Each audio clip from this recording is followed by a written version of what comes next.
0, 1. Let's get started.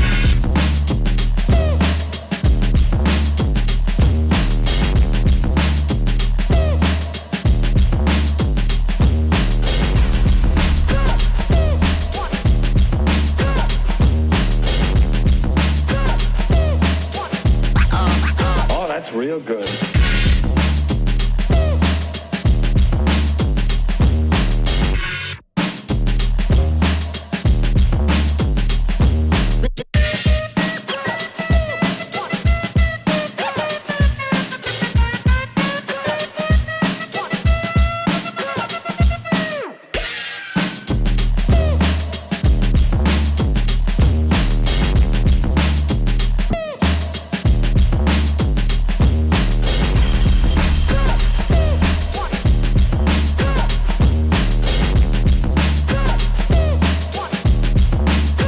To get a hold of yourself.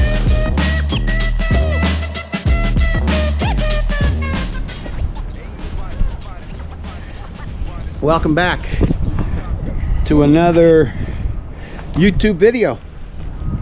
Have you ever thought about what it would be like to climb the tallest mountain in the world, Mount Everest? What would it take to go from the beginning to the top, and what would it be like, and how would you feel when you arrived at the top? It's a picture of a lot of stuff that goes on in our life, reaching goals that may not feel like they're reachable when we start, and along the way we want to quit, we want to stop, and then something keeps us going. This YouTube channel, you know it, about travel, helping small business owners, and maybe most importantly, inspiring somebody to do something today they know they need to do, but they don't think they can. Today I'm going to interview a new friend, Mithil. Yeah. Mithil's from India. I'm going to ask him first of all some questions like I usually do. Hi. Don't mind, can I get you 1 minute? Pardon me? Do you have like change of 5 or no? 5. Mithil. Hello, How are you? I'm great. This is Mithil. Maybe it'll get us both in there. Yeah. Mithil is from what part of India? No, Mumbai. I'm from Mumbai. Mumbai. Yes, the city that never sleeps. And that's in India. And now we're in a place called Abbotsford, British Columbia, Canada, at UFV. That's right. It's a university campus. He's studying fine arts. I want to ask him some questions about life in Mumbai growing up. In fact, generally, everything to do with what his life was like up to this point. And then we're going to focus on the big part of this video, which is how does a 17-year-old at the time, 5th youngest guy in India, the record held by a 13-year-old, so very close, go 50 days on a trek that took him to the top of the world's highest mountain. How does that happen? And then we're going to wrap up with asking him about his dreams. What's next? What's the future hold? And we'll have some closing words at the end of this video. Okay? Watch the whole interview and get used to doing that thing they call engaging, where you put some comments and questions, and for Mithil, not for me, for him, and he'll see them and he'll answer back and he'll give you his contact and you can connect with him because he's got a very bright future. I believe it. All right, Mithil, let's talk about your life. Yes. What was it like in Mumbai growing up?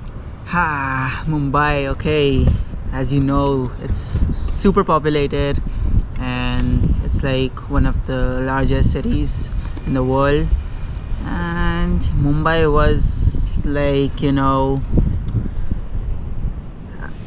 people ask me that, you know, do you miss your home and stuff? I'm like, no, the first thing that I miss is Mumbai, because it has been, I don't know how to describe, you know, it's a very difficult question, Mumbai, because every time people ask me like, do you miss your home? I'm like, no, I miss Mumbai first. I like India, I miss India first, and I don't know, Mumbai is just Mumbai.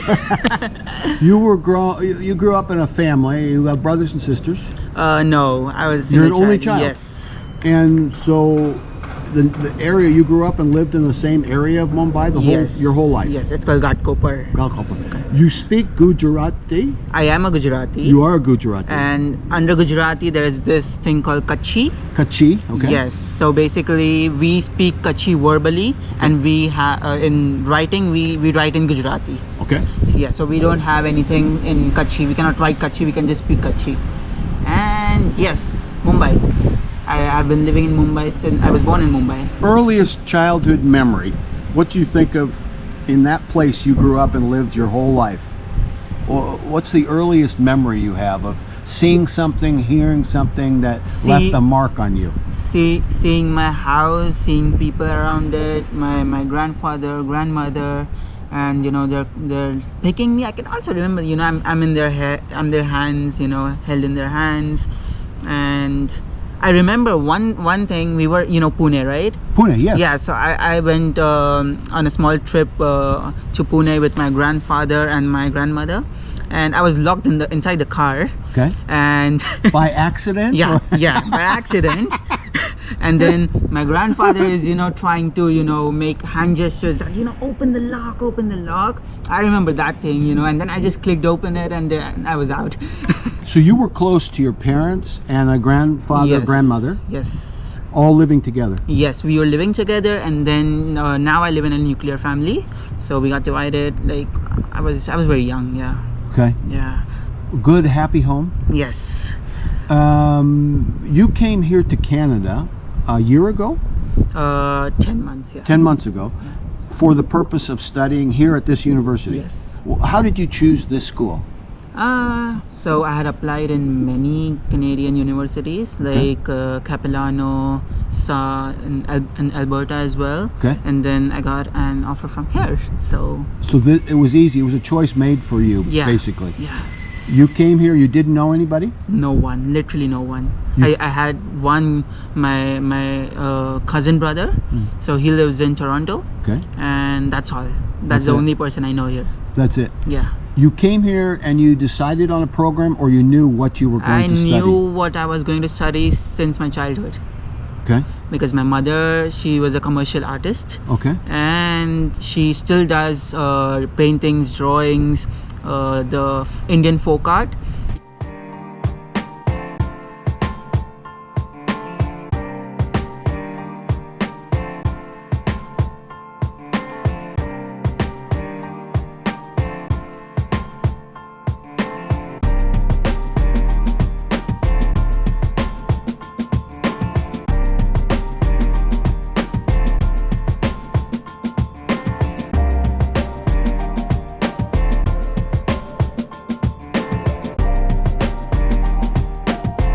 That's how I got the whole art thing into me.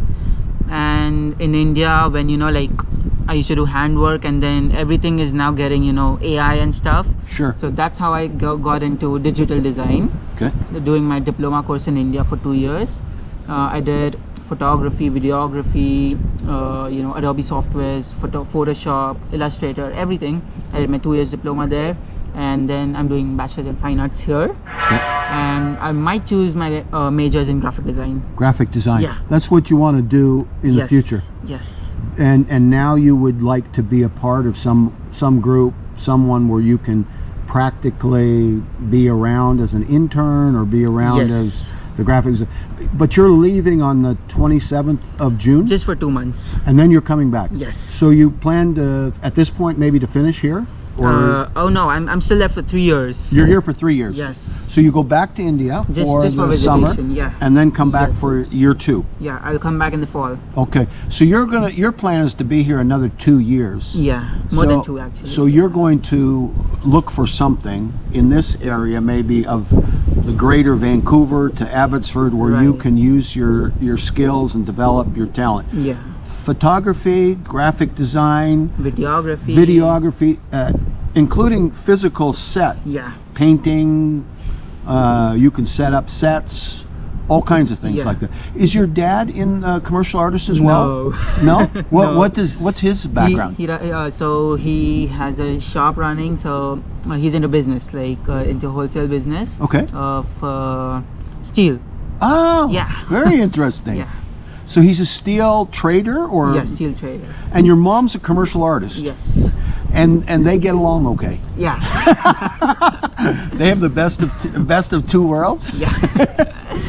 Now, we want to come to the real heart. Okay. And this is about Mount Everest. You were young when this first became an idea, or how did it all come about that you were going to, when you arrived at 17, you are now 19 years old. So 2 years ago, you climbed Mount Everest. Yeah. When was it that you first decided you wanted to do this? This was your dream, your goal. So I'm gonna start a bit more from Sure. the past. So I was 7 years old since I started my hiking into the Sahyadris Mountains. They are where? You know Himalayas. That's how this It's is. part of the Himalayas. No, it's a mountain range. Mountain range, okay. Yeah, in Maharashtra. Okay. And that's how I started my trekking. My first ever trek was with my uncle. Okay. His name is Keval Kaka, and he's the one who inspired me to climb Everest. So I started doing treks and stuff at the age of 7. Then after a few years, I also did camps that were 5 days. So when you were 7, your uncle, who had climbed, No, not at that point, he no, had not been on the no, top he of did Mount not. Everest. No, he was just hiking the he was doing treks in the Himalayas. But Day trips or no, long, few days, yeah, like longer. 5 days, 10 days in the Himalayas, but not at that height of Okay. 8,000 meters. Just normal, normal few passes and stuff. Okay. And yeah, that's how everything started. And then for my first ever trek was Chopta Chandrashila. Okay. That was in Sikkim. Okay. And that's in the northeast India. Northeast. Okay. And that was the first time I saw the big mountains Okay. from there, and I got super excited to see how big those mountains are, because you're so far away from those mountains, but still they look so big. Imagine going there and looking at those mountains. Those are just so great. You could see Mount Everest from there, From Chopta, no. but you could see the connecting mountain range. Yes. All of that mountain range is in Nepal. Yes, I could see Nepal from there. I could see the whole the Indian Himalayas as well. Okay. So the Indian Himalayas are also just Remarkable. Yeah, because not many people climb the Indian Himalayas. What was it about that vision that grabbed you and got your attention? The snow, maybe. The snow? Yeah, because those are all white mountains, just white mountains with super technical structure. I mean, you can just see a 90-degree wall and imagine how people are climbing that. It's just crazy. Did you talk to people At soon that- after? No, at that point, no, because I was still young. I did not know anything about that. It was Okay. just these things going in my head, Right. but I didn't know where to start from. Okay. So later on in 2019, when I heard about my uncle just climbed Everest. He had at that time. Yes. When was that? So that was in 2019. That year. No, I was in Chopta in 2018. When did your uncle climb Mount In Everest? 19. 19. He Yes. climbed it in 19. Yes, he Okay. climbed Mount Everest and Mount Lhotse. That's the neighboring peak and the 4th highest mountain in the world. Together, The what mountain? the 4th highest mountain. The 4th highest. That's Mount Lhotse. Okay, Mount Lhotse. Yeah, so he climbed that in the span of 6 days, which no other Indian had done it. It was the fastest ever. Yeah, in India. It's a record. Yeah, in India it was a record. Yeah. That was crazy. He was the first person to do it. And then there was this whole crazy big celebration. So we were like more than 200 people at the Mumbai airport waiting for him. And then he came, and then everyone picked him up. There were like the videos and stuff, videographers. All of India Yes. knew about him. Yeah. And it was just crazy. And in 2021, I went for my first ever big mountain. That was a 6,000 meter peak. Okay. Leh Ladakh. No, I don't know it, but I'm hearing and learning of it from you. So Leh Ladakh is a place in India, Okay. and it borders the Tibet border, and so I went there and I climbed. I was like just 100 meters short of the peak Okay. at 6,115 meters something. You were 100 meters short of the top. Yeah. Why did you stop? It was me and my uncle, Oh. and we were trying to figure out the route. It was our first ever time. No guide. We had a guide, but then there was we had a team of 4 people, but then one of our he was a doctor. He was like in his 60s, and he got sick, so our guide had to go down with him. Okay. So it was just me and him climbing. Did the guide suggest you and your uncle go back down? Yeah, at a point he was like, because you don't know the route, so Right. so but then we were like, we'll try, like, you know, if we find a route. So What would your mom and dad have thought about there that was decision? there was no cell phone network, so that's great. No, but you would have an idea, and your uncle would have an idea. Were you guys deciding something that you thought maybe later we're going to have a talk about this? I mean, I trusted my uncle at that time, and even my parents trusted him. So I was like, Okay. like, yeah, it's okay, because he won't take any risk. Okay. So we knew if it's not possible, that's the whole reason we came down, because it wasn't possible. There was no route. We didn't know where the route was leading us, whether it's a whole crevice or a fall. So we had no idea. So that's why we returned from the 100 meters. This is the 4th highest mountain. This one, no. No. This is 6,000 meters. 6,000 meters. Yeah, this is my first ever 6,000 meter mountain. You are 100 meters short Yes. of the goal. Did you ever go back? On that mountain, no. So you have still not climbed that Not one? yet. Do you want to? I wish to, yes. You want to? That's Yeah. That is a trek unfinished. Yeah, for me, yeah. Okay, so it's something in your to-do list. Yes. Now, what happened after that takes us up to Yeah. you deciding I'm going to climb Mount Everest, the highest mountain in the world? So, okay. It's a little windy, Yeah. but it's okay.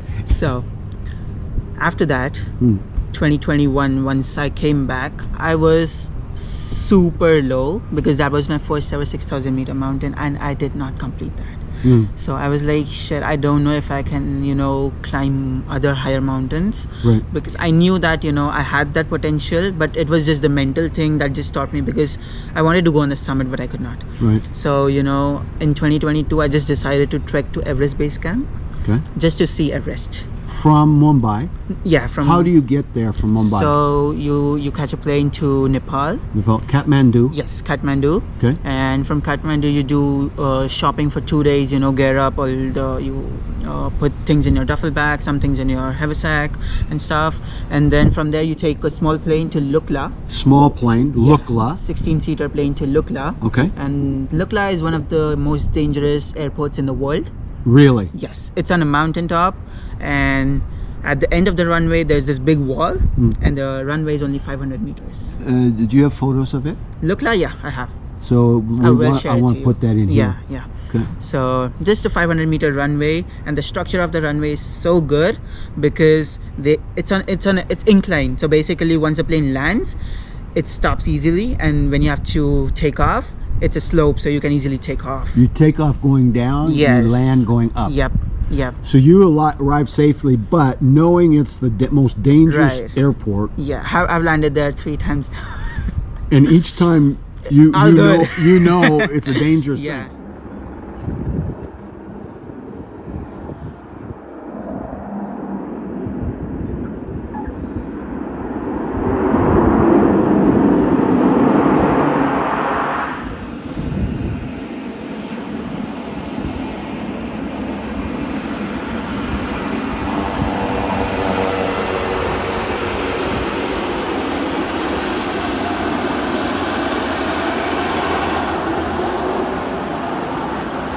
I learned of this airport from Mithil there at Lukla, Nepal, an airport he had landed 3 times, the world's most dangerous airport to fly in and out of, probably due to the following reasons listed here: the altitude, short sloped runway, proximity to mountains, the weather conditions, probably the fact that they only have daylight flights. Yeah. That first time you wanted to go see the base of Mount Everest. Yeah. Why did you want to do that? You wanted to get lay of the land? You wanted to be on site? Everest Base Camp was, you know, like, people used to say, you know, in my family that I do so much of trekking and mountaineering, like not mountaineering at that time, but just trekking. You will be the person who will climb Everest after Cable. People used to say that. Okay. And I used to just, you know, hear that thing, and I was like, okay, maybe, I don't know, I might climb Everest. But once I reached base camp, it took me 9 days from Lukla. So it's a 9-day long trek. Oh, so you land at the world's most dangerous airport, Yes, and then you hike for 9 days. 9 days, To reach the 9 base camp. nights Yes, to get to the base camp, the Yes. beginning of the journey to the to summit. the top. Yes. And you wanted to just get there. That was your plan. Yeah, my plan was just to reach the base camp, have a look, and then get back. Is that the only way that people get to the base? People can also take helicopter Okay. from Kathmandu to directly to Everest Base Camp. Okay. And yeah, but that's like just people who want to see base camp don't You want wanted to trek. you wanted the adventure of, Yes. of the travel Yes. and what it would involve. Yes. Okay. Yes. So as soon as I reached base camp of Everest, I saw that you know what the best thing is that you cannot see Everest from the Everest base camp. You can't see it. No, there is this big peak that's called the Lola Peak that comes in middle. So Everest is behind that, so you just cannot see it. So you have to be a bit further away, Okay. or you need to go to an higher elevation, and that's how you see Everest. So yeah, so as soon as I reached, I saw the peak. I could see just, maybe if I show you in like fingers, just this much. Right? I could see the top. Just the top. Yeah, and there was this huge spin drift on the mountain. The snow is, Well, probably the weather's almost yeah. never good enough to see in clearly. the morning, yes. Every morning. Every Pretty morning, clear. yeah. Okay. But yeah, so basically on mountains after 12 o'clock, 12 p.m., the weather is it's unpredictable. What were the 9 days like?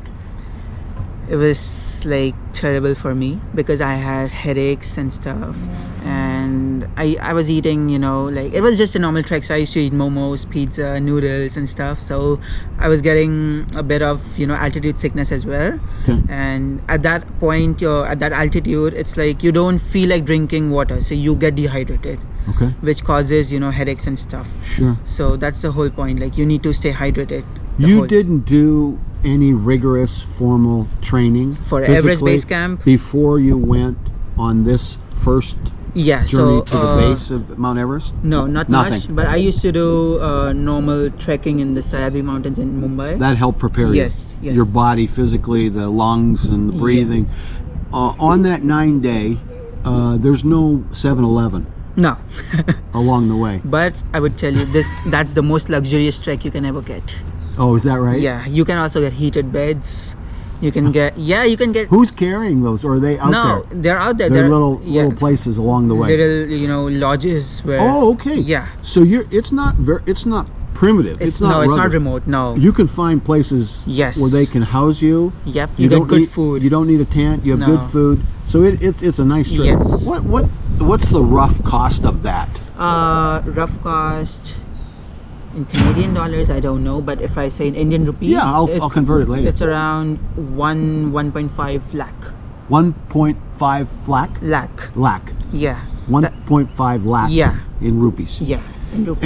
And people do this journey that you did the first time and never go up Mount Everest. They do- no, mostly people who come to Everest Base Camp just to have a feel of it, and mostly people get like altitude. They have altitude sickness because they did not train well enough and stuff. Okay. And then they also sit on khachars. So khachars are basically a mix of horse and donkeys.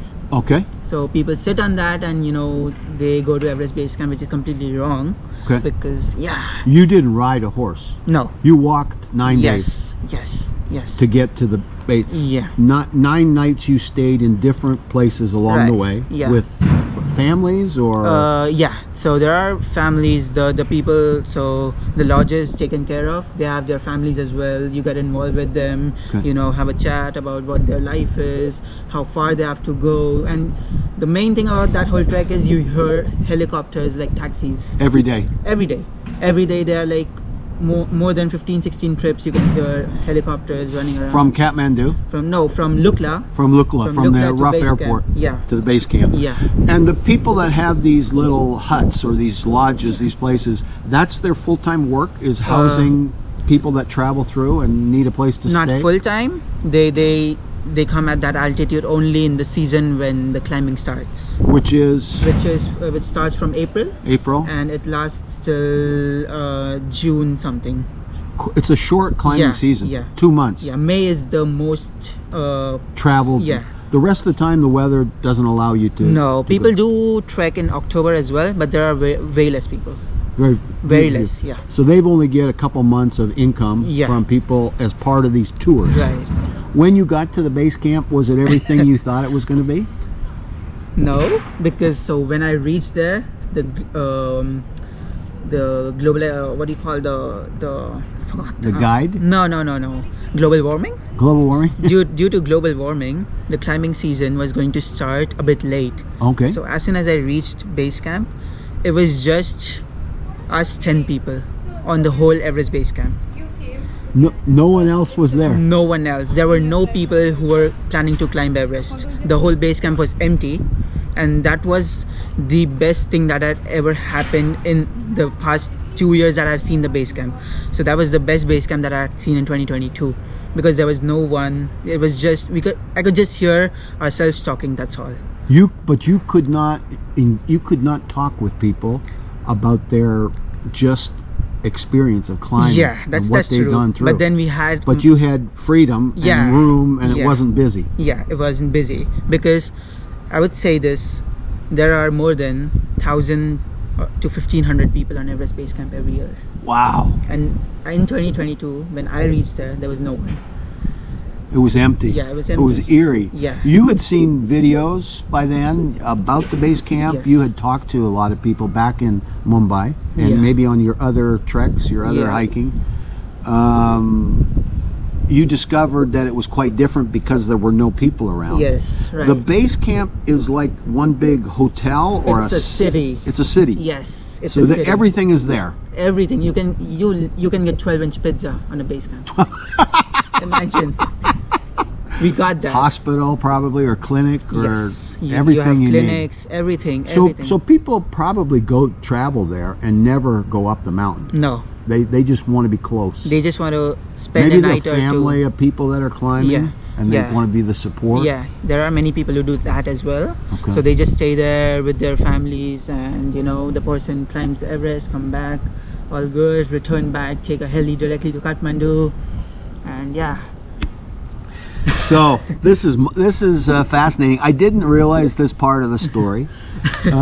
You said the actual climb you did was your third trip there. Second, Was your second. yes. So, and because the climbing season is short, there was no way you would climb that year. Oh no, I did not even plan to climb that year. But you were already thinking, or did it get confirmed when you got there?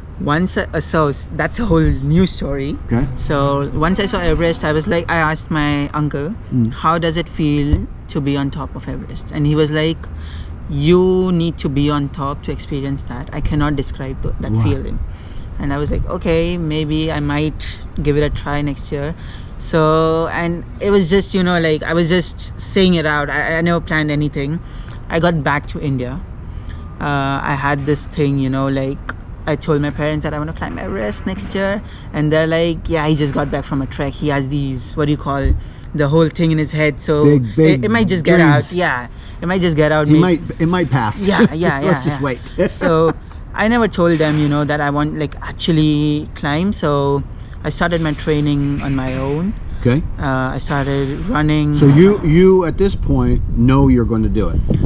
I had this thing that I want to do it. You want to do it. Okay. Yes. You don't know how you're going to do it. No. I just started training for it. And how did you get a training plan from somebody, or how did you know what to do to prepare?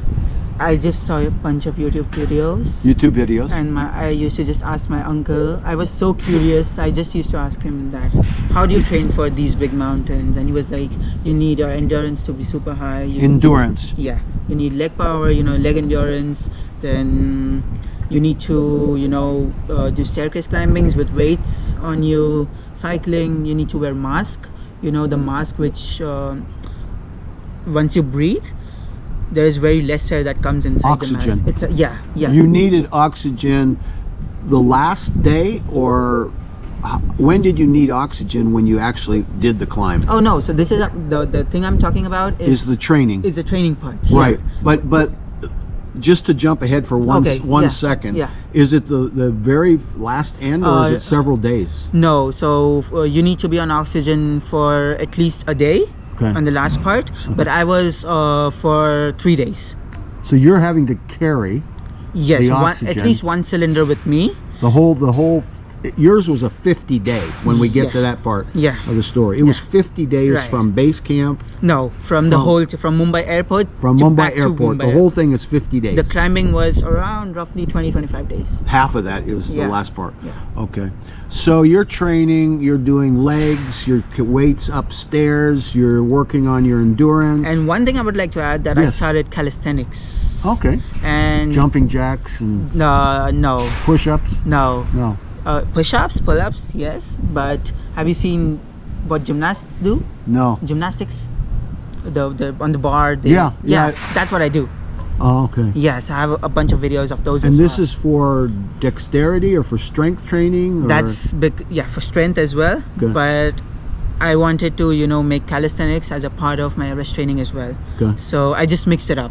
Okay. I did not know how to mix it up, but I just mixed it up. So you don't one day say, you know what, I'm going to go climb Mount Everest. I'm in pretty good shape. No.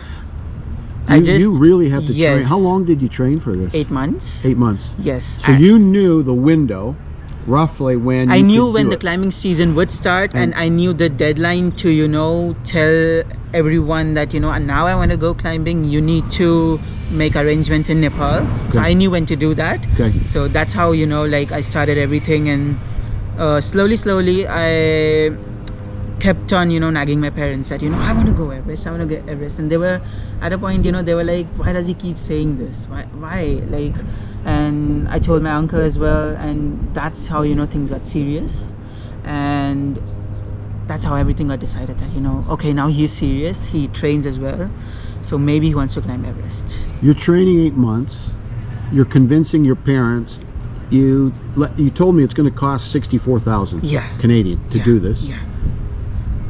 They see this isn't leaving you. This is serious. Yes. You're going to do. Are you on a special diet as well? Yeah. What are you focused on diet-wise? Carbs. Carbs. I was mostly on rice, eating different types of rice, like Mexican rice and stuff. Okay. And beans and pulses and stuff. Are you vegetarian? Purely. So no egg as well. So no meat protein. No meat protein. No eggs. No egg. No dairy. No, just no eggs. Just no eggs. Yeah. Milk, okay. Cheese. Yeah. And you were okay with this? Yeah. Your body developed. You knew the headaches. You knew problems of just doing that 9-day in a more comfortable trek. What it was going to be like times whatever, because you were going to start going to new elevations, right? How much in advance did you have to reserve a spot? So I knew I was going to leave India in April. And January was like, I had to book it. Okay. So 6 months, roughly? 5 months? Yeah. Before. At this time, you've got green light from mom and dad, and everything is... In January, yes. January. I got everything fixed. So the company owner, through which I was going to go, he came to my uncle's house. He was coming to India for an meeting, and that's how we decided everything, because he was there, my uncle was there, my parents were there. This was the right time to make a meeting and like have a chat about what's gonna happen and stuff. And that's when I got to know even my uncle would like to climb with me again. Really? Yes. Did he go? Not all the way to the summit, but he was there till Camp 4. Because? Because so when we started from Camp 3, that part I'll tell you later. Okay. I like leaving a cliffhanger. That'll all be in the next video. No, I'm just kidding. It's all in this video. I'm just kidding. This is a great story, isn't it? Isn't it inspirational? I'm giving him a chance to catch his breath and his thoughts. Oh yeah, I'm gonna drink some water. Yeah, drink some water. It's really amazing when you stop and think about something that's so unimaginable at different times in your life. I mean, think if you're Mithil's mom, for instance, and no matter how much you love your son and how much you want to see him succeed with his dreams, you just can't imagine. Plus, as you learn about those who have gone before him, the hazards and the things we're going to talk about in just a moment that Mithil and others witness when they start the actual trek up to Mount Everest, what they see along the way. And we're going to get into talking about, where do you go to the bathroom? This is a serious topic. I'm not kidding you. This is something we need to talk about. And there's a way in which this is done along the way to be as environmentally friendly and good to the planet as possible. In spite of all that, you will also, if you ever go look at YouTube and any other videos, see a lot of pictures where there is, unfortunately, a lot of litter along the way. Yeah. It's not a perfect environment because people treat each other and this planet differently, one from the other, right? But we're not talking about other people. We're talking about one story, a 17-year-old at the time going through the exercise of preparing his body. You know, kids, when I was a kid, a few years ago, I had many ideas and many things I wanted to do, but many of those went by the wayside because children, kids, teenagers are often very fickle. Very fickle. I usually say that the immigrants I have met, the people that come to Canada from another country, come with a great deal of common sense and fortitude.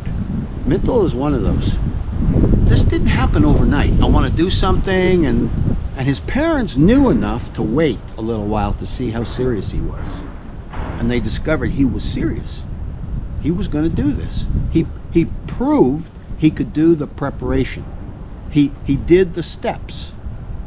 Now he's getting ready to do that meeting with everybody involved in January, and then get ready to do it. And I'm very interested in what that actual trek was like. Maybe you are too, because maybe you're that person somewhere thinking, I really want to climb the world's highest mountain. I want to do that. And, you know, the clock's ticking. Why not do it now? Start.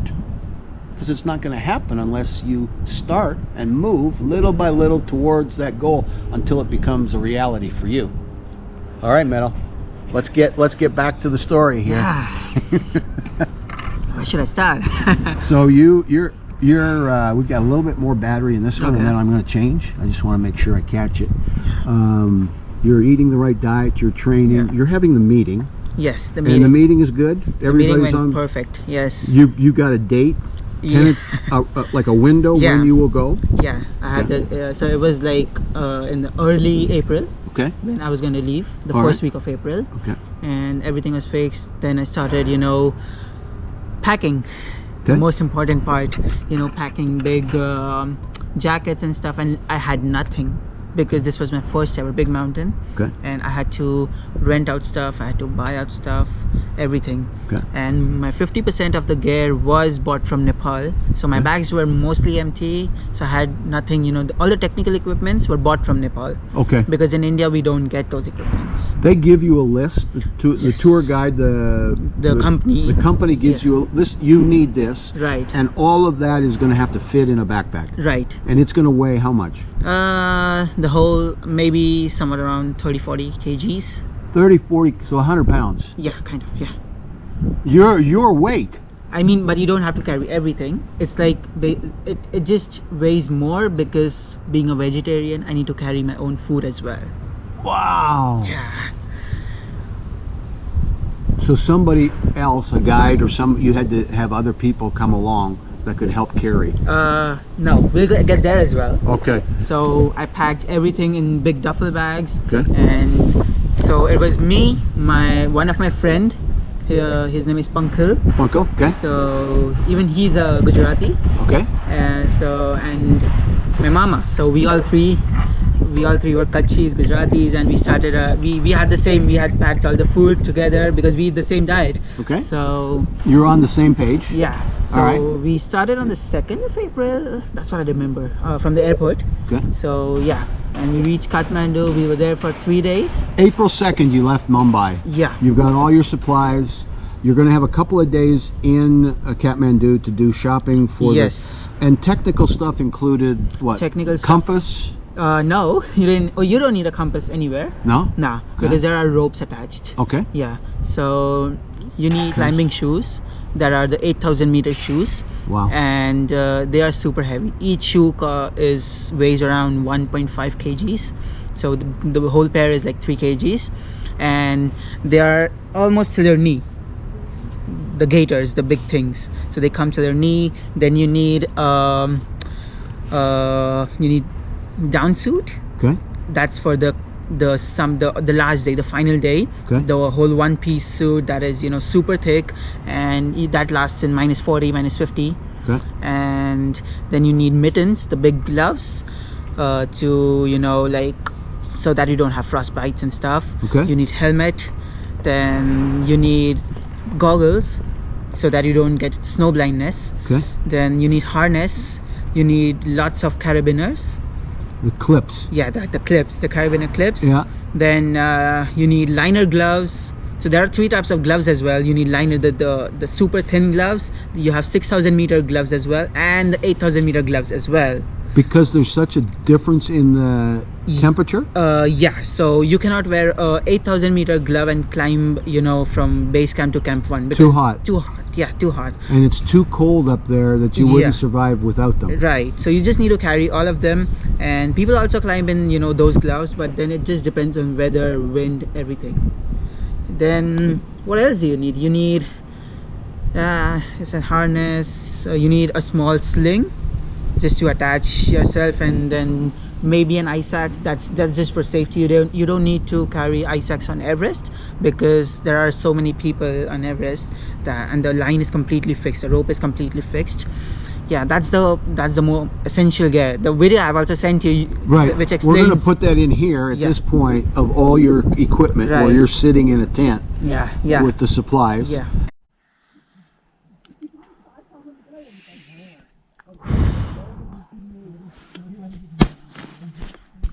So guys, we'll be leaving for rotations today night.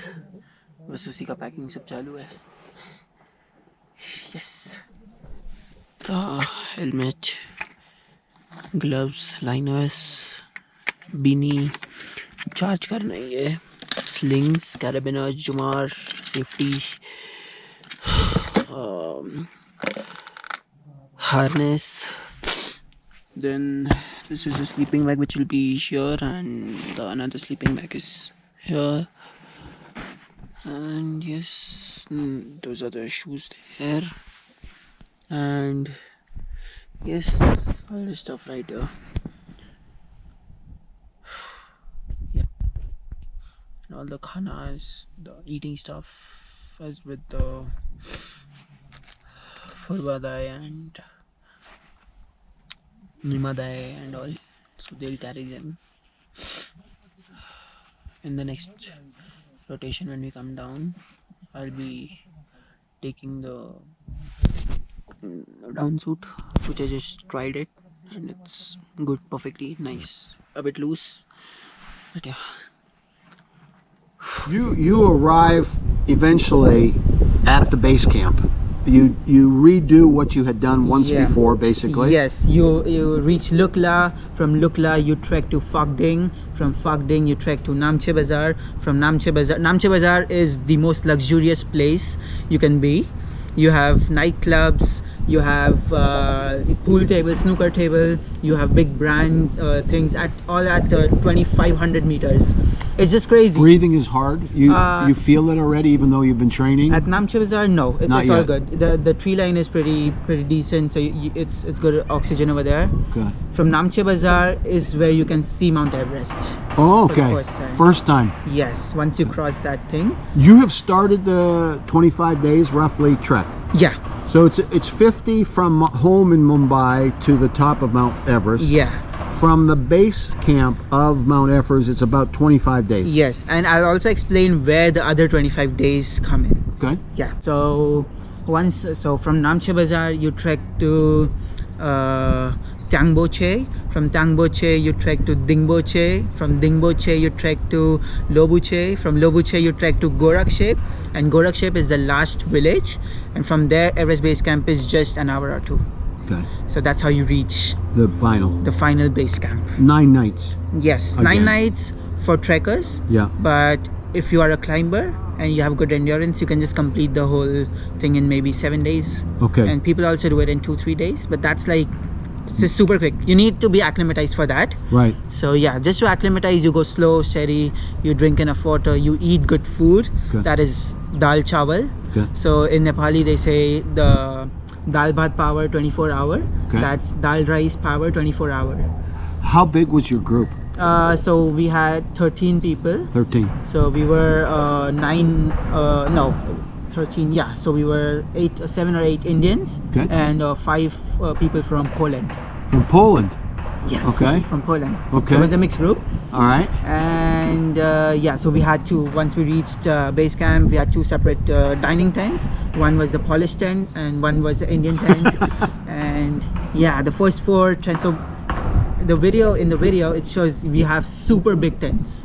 So the tents, you know, what trekkers stay in, Okay. is a small dome tent, you know, where you have to go under. But these tents, you can just walk in with your head straight up because these are super big. These tents will go with you all the way to the top? No, just the base Just camp. base camp. Just for, you There's know. no tents once no. you leave base camp. There are tents, but the small ones. Small ones you're Yeah. carrying. Yeah. Okay. And you have 4 mattresses at Everest base camp. It's a luxurious life on base camp. Okay. You get all It's the the kind. last yeah, of yeah. it's the last Right. of the good. The And last good thing you can once get. you leave, you're ready, and nobody's got a thought they're going to be turning back. No. Percentage wise, what's success rate of those that make it to the top and those that turn around at some point and come back? Do you know? It's 50-50. So half of the people Yeah. that leave base camp come back Yeah. without reaching the without summit. reaching, they the have top. some problems, you know, like altitude sickness, high haze and HAPE. These are the main symptoms. That's high altitude cerebrum edema and high altitude pulmonary edema. That's you know, like water fills in your head and lungs. That's the main thing that happens. But yeah, these are the main issues that They happen. give you that warning that these things may happen, and if they do, you'll need to go back. You need to go back, and or maybe, you know, you can, people also, you know, they just go, they treat themselves and they come back sometimes. Okay. But that's super risky. Yeah. Yeah, so that's the whole The warning point. is there for a purpose, That's right? the whole point. You need to be hydrated. Right. You need to eat good food Right. so that your body reacts in a good way. As a vegetarian, you've had medical checkups and all before you leave. Yes. You're all healthy. You have Yes. no sign of anything. Nothing. And you're training. So now you leave and you're on your way. Yeah. What happens? So first things that come in the way is the big Khumbu ice fall. Icefall. Yeah, it's called the Khumbu ice fall, and it is so big and so chaotic. You can hear cracks every day. You know, like there are big slabs of more than 100 feet that keep on cracking on top of each other. And when we reached base camp, we heard the news that 3 Sherpas died in the Khumbu ice fall because they were fixing rope and a big ice slab just collapsed on top of them, and their body was never found till date. So it was like, you know, we just arrived and things started to happen over there.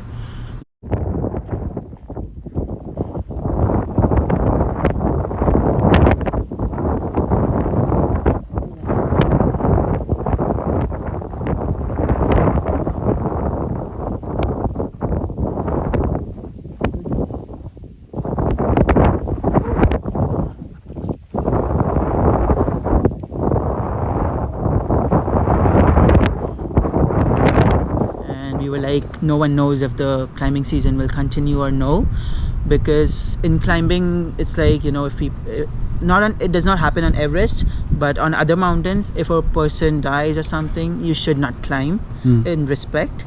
But on Everest there are thousands of people waiting to climb, so if someone dies or something, no one's going to give, you know. What happens? Just leave them. So when you were climbing to the top, did you see any bodies in the snow? Yes. How many? 3. You saw 3 people Yeah. that had died. Yes. Nobody was going to get the bodies, or they were waiting for the right conditions? One body has been there since 2015 or something. They know that for a fact. Yeah. Frozen. Frozen at 8,600 meters. Beside the path you walked by. I walked right there, and the body is right here below the path. And the down suit, the jacket that the body has on, it's completely faded, and you can see he's just sitting out there. He's just sitting and just sitting. And he's entangled in the ropes and stuff, and maybe his down suit is stuck on with the cold rocks and stuff. You cannot even bring him down. Why wouldn't they get him? Why? It's just difficult to carry a body at that altitude. If someone has an issue below 8,000 meters, it is still possible, but at that height it's just way too risky for the person who is trying to carry him and bring down. But so a rescue team, helicopters don't go at that height. They cannot go that height. The max height that a helicopter can land is 6,200 meters, and long line rescues. Yeah, so a long line rescue can be done at 7,000 meters. That's all. No higher. No higher. So this isn't just neglect. This is basically impossibility. Yeah. What has to happen? There has to be a team that's focused on doing this with the right equipment. Yeah, but still it is way too difficult, because the Hillary step that I'm talking about is literally the most difficult part on Everest after Khumbu Icefall, because it's a rocky patch which is just a way for one person to go at a time. And imagine a line of 100 people going and coming all together. There's no pathway. No, there's no room. No, it's just this much thing. It's through like a crevasse, through it's rocks. It's not a crevasse, it's like a traverse kind of thing.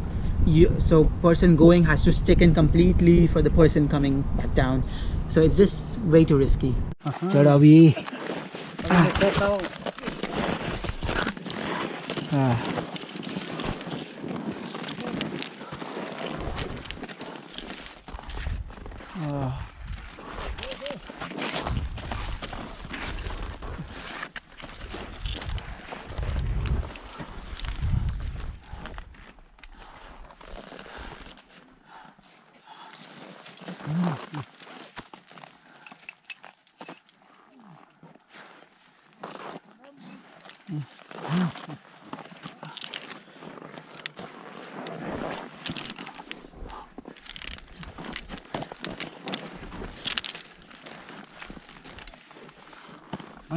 हाँ रुक जाओ। हाँ ठीक है रुक जाओ। ठीक है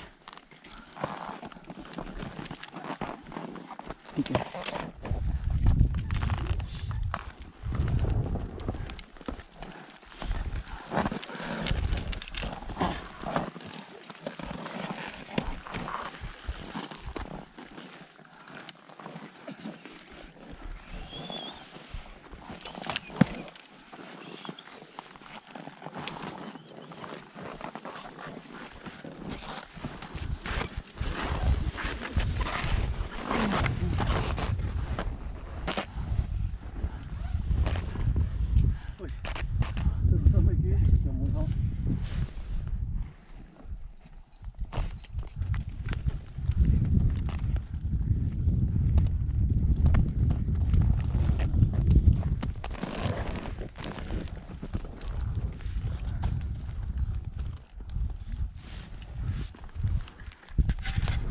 I have one story of Hillary step which I will. Please. Yeah, not right now. No? Once I reach Hillary step that time. So the other two bodies you saw are before that or after? Those were recent, like maybe a day or two. Lower or higher? One body was at around 7,900 meters. Still in the difficult zone? Yeah. And they were bringing them down. They were, yeah. That they were working on. Yeah, they were. So he was on a big sledge kind of thing, and there was a group of 2 or 3 Sherpas carrying him down, like dragging him, and one body was at Camp 3, waiting for a long line rescue.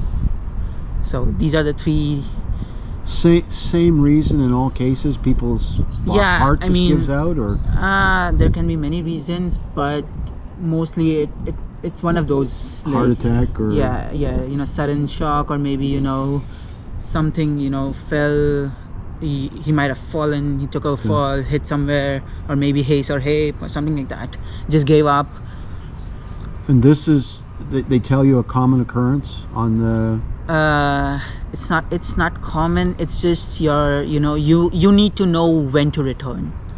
You need to know if there's a warning sign. You don't continue. You need to know your body well enough. When Yeah. your body is saying that no, you cannot do it, you need to go back. You back. don't need to push that hard. This isn't something you can work through. Right. I mean, you can come back on the mountain after a year or two, but if you just give up on your life, how can you come back?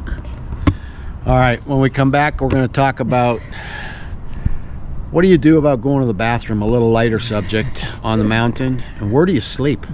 I'm very interested. If there's not room to walk, where do you sleep? All right, camp 3 on Dolly Mati.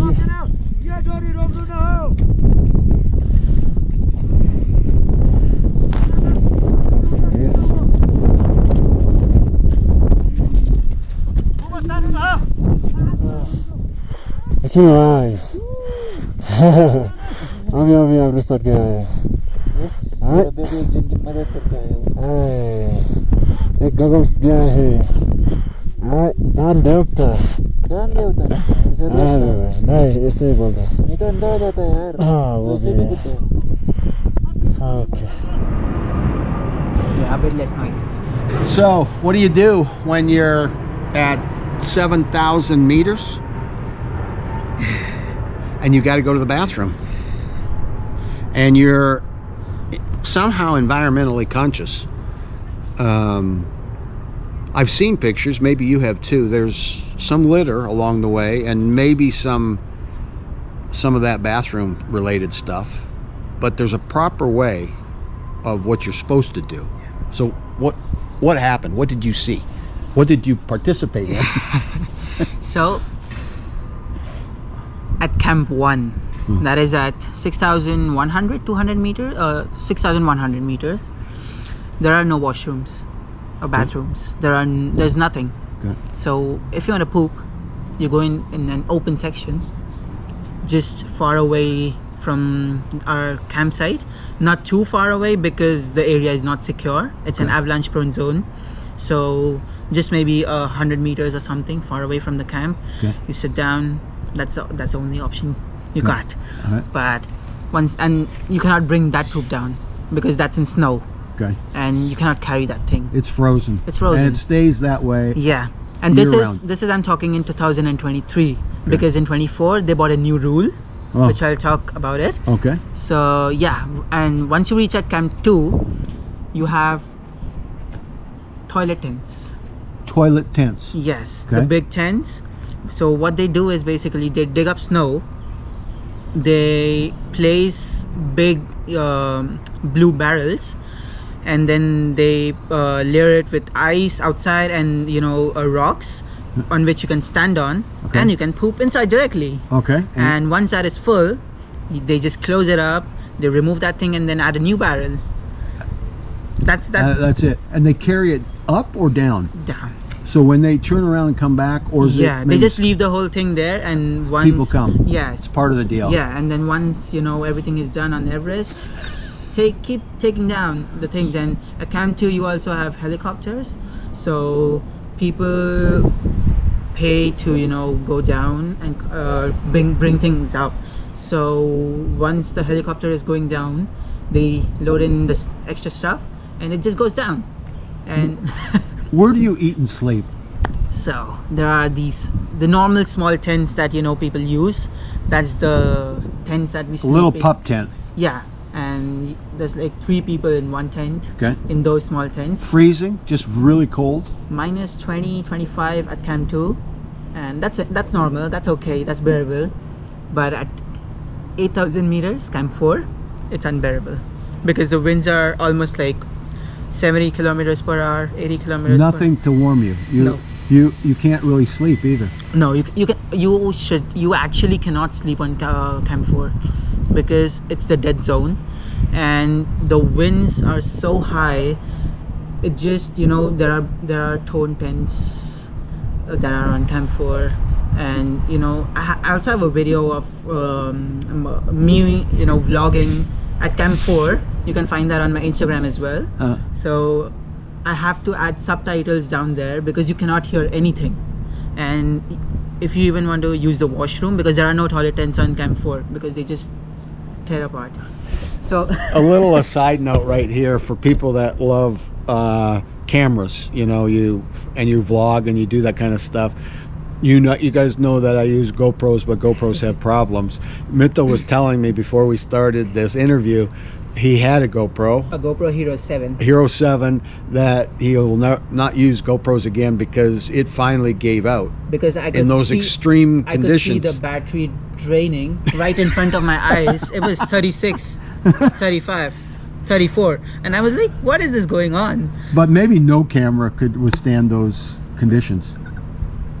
Cameras can. Somebody else had a camera that was working through Yeah. all right Yes. to the top. Yes, with literally good enough of battery. It just lasted the whole So you need a Mount Everest camera. I mean, if you want to suggest me the one that I'm using, Insta360, Insta360 that's the works. best camera. Because the guy I was talking about who was with me, Pankil, he had an Insta360. His camera lasted on the top. He recorded almost like 10-minute videos, 15-minute videos Without a problem. And once he came back, his battery was still like good enough of battery which can last for the whole day. So imagine the GoPros suck. It sounds like the mental picture I'm getting and the little bits of video and pictures we'll be able to put in here, as you go from one base camp to another, as you go higher and higher and get closer to your goal, Yeah. closer to the end of that 25 final days, everything gets more and more difficult. Yes, that's right. Right? Yeah. There are places as you're getting up there where you're ready to go back. Yes. You're 17, but you could have been 57 and still wanted to quit. Right. You're not having physical problems, you're having mental. Mental problems is the most things why people return. Physically people are, they can do it, but once you give up, from your mind, mentally you give up, then it's very difficult to, So all of us watching, all of us as humans have our Mount Everest journey trek experiences. It's just not Mount Everest, it's something else. Everyone has their Everest. Yeah. And we want to quit, and often we do quit. Right. It's just a mental block. We are so close to the finish line. I think I read somewhere you were like 100 meters in the last instance. There was a couple of times where you seriously said, I'm done. Yeah. Why? What happened?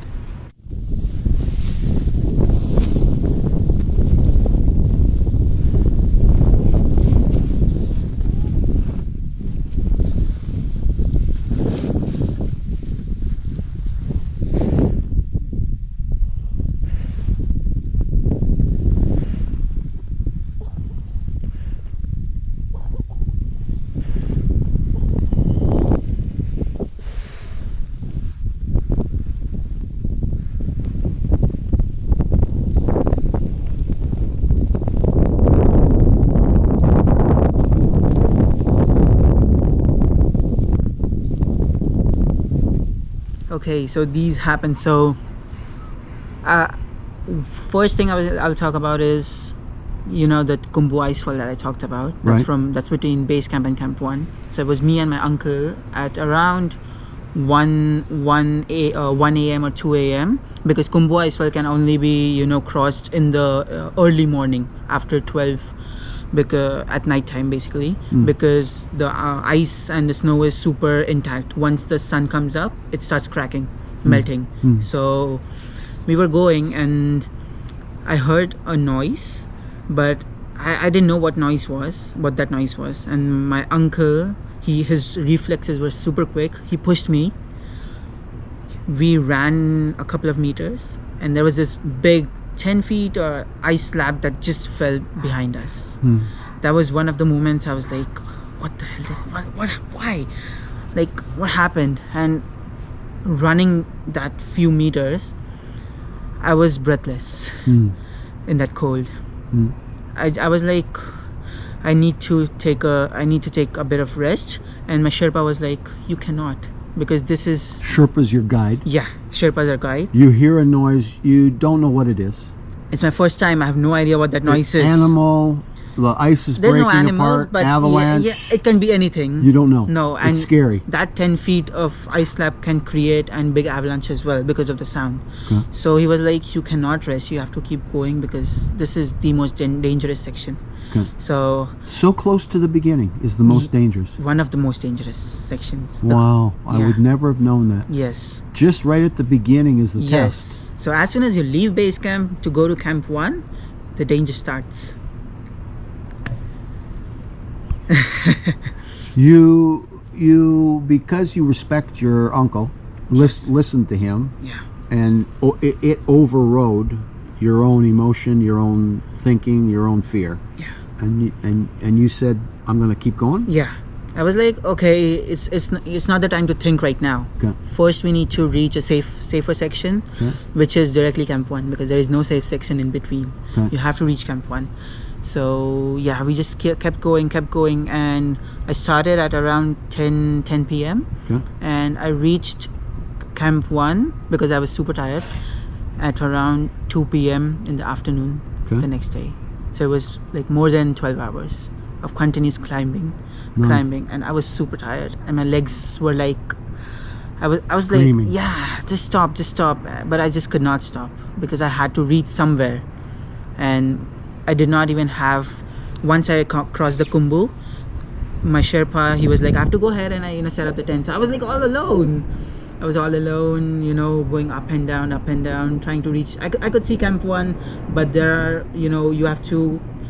So there are these big slabs which are like super big, so you have to go down into that crevice, you have to climb up, you have to go down again, climb up, and those are like 90-degree climbs, the videos which you'll put in it. So 90-degree climb, it's just crazy because it took me like 30-40 minutes just to climb that 20 meter of ice wall. You think when you see it you can't do it? No, it's like it's right there, but then that might take you like another half an hour. And then again you have to go up, you have to take rest, sit down, drink water, eat something, and then again start. So it's just like you want to give up, but then you're like, let's just reach camp 1 and then decide, and then you gain your energy and you're like, no, I'm not giving up, let's go ahead. You keep going, Yeah. and you come to the last time when you're ready to quit, which is close to the finish line. Yes, and before that I also had a moment to quit once Okay. more. What happened? That was between camp 1 and camp 2. Okay. So as soon as I reached camp 1, we were going to stay one night, and next day when I started again, from camp 1 to camp 2, it's easy walk. It just takes around 4 hours to reach. And the elevation is just 100 meters, not much. But again, it's like up and down, and gradual ascent. There was sun literally on top of my head, and I got a heat stroke. So I had to, So you're not wearing helmets at this point? No. Okay. People do wear for safety, but then I was super hot and I had to remove literally everything that I was wearing. All the layers. I was in a single dry fit t-shirt Okay. at that altitude, and the soft snow was reflecting the Sure. snow, Sure. and it just hit me so much that I had these blackouts. So I had to go inside someone else's tent. I don't know which company or who. The tents were empty. I just got in, and I just lied down for like 10 minutes or something, and I was like, I'm so dead because I just want to go back down. I don't know what happened at that time. I had my friend like Pankil with me. We again started walking slowly, super slowly, and at one point I opened my bag. I removed nuts, and they were salted nuts. Okay. I ate them. I don't know, it was like God who gave me power or the nuts. Right. I ate those. I drank water. I started from there, Yeah. and then I literally never stopped. I just kept going, and I reached camp 2, and that's when I was like, oh, I'm done, I just need to sleep, because I don't know what gave me that power, those nuts or maybe something, but I just had that power that just came inside So me. you kept going a little bit further than you thought you could. Yeah, but And when you get to camp 2, you have a good night's sleep? so reaching the camp 2, seeing that your camp. So once you reach Camp 2, it's another small city, I would say, Camp 2, Okay. because there are many tents over there, and it's a safe zone. Okay. So there is a big kitchen tent and everything where people cook. Wow. Yeah. So I reach. So it's like it's a slope basically. Okay. So I'm here at Camp 2, but my tent is right here. Okay. So I have to climb this whole section as well, Okay. which took me another 2 hours. Okay. 2 hours just to reach from here to here. Imagine, because I don't know, it was like just way too exhausting for me. So once I reached Camp 2, I was like, okay, now the main part starts from here, because the next day I started my oxygen from Camp 2, because it was like another how much 1,000 meters of gain. So then I was like, let's start my oxygen from Camp 2, because I don't want any other difficulties. Okay. So once I started my oxygen, it was way easier. Yeah.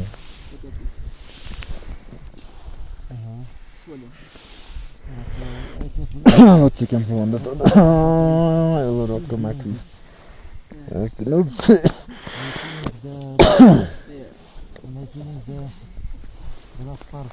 Camp 2, kind of. This is all swollen. Oh, voor deze. Hoi, Sorry? beetje bij. Satori.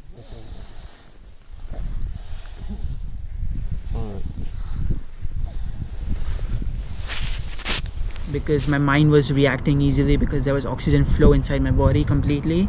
You're still while you're taking the oxygen, or you're moving? I was moving. So you're hiking, you're going up, Yeah. you're getting closer, To Camp 3, that's 7,200 meters. and you're on oxygen now. Yes. Are you worried, or is anybody warning you that you'll use up your oxygen before No, because there you had enough? Yeah, so we usually calculate how much oxygen we will need. Okay. So we need around 5 to 6 bottles of oxygen till the summit and safely come down. So, and I had like 6 bottles of oxygen with me. Okay. 6 or 7, something like that. So I was like completely safe. So Okay. I could use my oxygen a bit before as well. And yeah, so I reached Camp 3 as well, super easy. And Camp 3 is not the greatest camp, because it's almost on a 50-degree slope. So they have to, dig in the snow to make a flat layer. Okay. And there are chunks of ice underneath the tent. So it's very uncomfortable to sleep. None of these camps have any permanent fixtures. Oh, no. Everything's brought in and out. Yes. By the party going through, the Yes. group going through. Yes. So you get to 3, and then you had one more close call Yes. where you want to abandon Right. the journey. Yeah.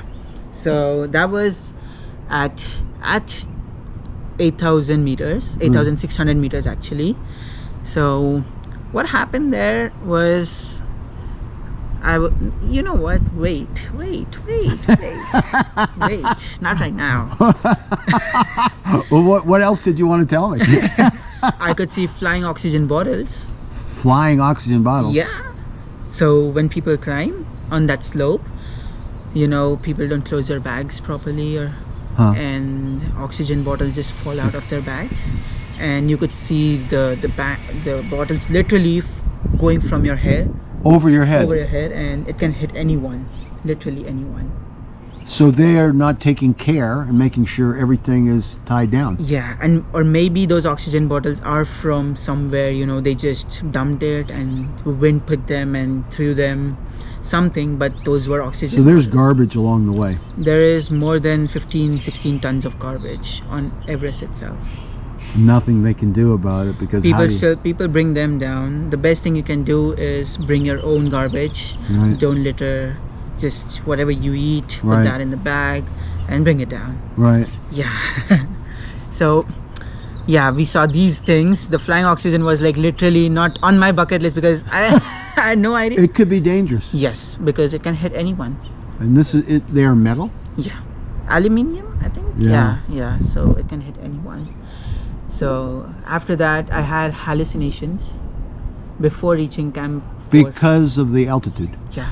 because of So are you dehydration. experiencing doing oxygen, but are you experiencing That was- breathing problems? No, but this hallucination was because of lack of water. Water okay, you're intake. so dehydrated. Yes. What are you seeing? I wasn't seeing anything, but I could hear a Okay. dog barking. And there was no animal up there. No, you don't have dogs or anything. Oh. I could hear dog barking, and for once I also saw my uncle. He was like way down, but I could see him that he's right behind me, and I know he's coming. I was like, okay, he's there, and suddenly I told my guide, the one who was with me, that I'm hearing dog noises, and from my like the person who I was assuming my uncle, he was one of our members, climbing guides. He was like, he came right there, and I was like, wait, I saw behind, he's not there. What is this? You So- were seeing and hearing things. Yeah. How long did that last? Once I got to know like it's happening, I drank lots of water. And that took care of it. Yeah, because it wasn't like that intense. I was thinking, you're talking about your guide, your Sherpas. Do they do one a year? No, One trip? so they go back and forth. So the season is short, and they're in it for at least 25 days, right? You're meeting More than them- 25 you're- days. So more than. Yeah. So they could do maybe 3 a Yeah. season. Yeah. So Right. so then they don't summit more than once, but they have to go to Camp 4, Camp 3 maybe twice or Oh, thrice I see. to set up tents before we arrive over there. Okay. So that's how they do. But the rope fixing team that fixes the rope before the Every time a new rope is fixed. Every It's season. not permanent. Oh, it's every for the season. Yeah, every Okay. season there is new rope, and there is one company that takes the whole rope fixing contract, and they summit maybe twice because the Sherpas, they have to also guide another client. So they fix rope, they come down, they rest for a few days, and then they start climbing again with their clients. The Sherpas all must be in amazing They condition. are superhumans. They just must be just incredible. Their Yeah. heart, their everything must Yeah. be so And fit. They don't even use oxygen till At- 8,000 meters. Wow. And after that, some Sherpas do. Some Sherpas are like To the it's- top? Yeah, to the top. Some don't to the top. Yeah, I mean, some people are like, it's okay. Like some people also start their oxygen from 8,400 meters. That's at the balcony. So it's pretty. The balcony. What's the top? Yeah. So there are these sections. Yeah. So that's Camp 4. Then you have balcony. Yeah. That's a section where usually all the extra oxygen is kept. Okay. So that's where people change their oxygens. Okay. Because it's the only flat section that comes on And the that's staying there. That Yeah. beginning of the season, somebody takes that up Yeah. there, and it stays Yeah, there for yeah. everybody to There are use. more than 100 bottles Waiting. waiting. So on the balcony, people keep on. Because somebody might need, Yes. like you needed it earlier. Yeah. And when you go from there to the top, what's the top? How high is the So top? the top is 8,848 meters. 848. Yes. And that's where, if you have no oxygen and it's your first time, you probably can't walk. People summit without oxygen, Yeah. but you need a lot of training for that. You have to have a lung capacity. Yes, you need like more than 3 years training for summiting Everest without oxygen. Hmm. But even like once you remove your mask at that height, You noticed it? yeah, that's the whole encounter that happened to me. That was your last. yeah, that was my last thing that happened. So I started at around 10 p.m. on the 16th of May At night. at night. 16th of May, 10 p.m. And I reached at around 8,100 meters, and the Camp 4 is at 8,000 meters. Okay. So around 100 meters, I reached there, and my Sherpa, his name was Gyan. Gyan Dai. Dai means brother in Nepali. Oh, nice. So we say Gyan Dai, yeah. So he got diarrhea. Oh, no. So I had to go off the line, wait for him for an hour for another Sherpa to come. And in that whole process, I got frostbitten. Frostbitten. Yeah. We've got pictures here we can show. Yes.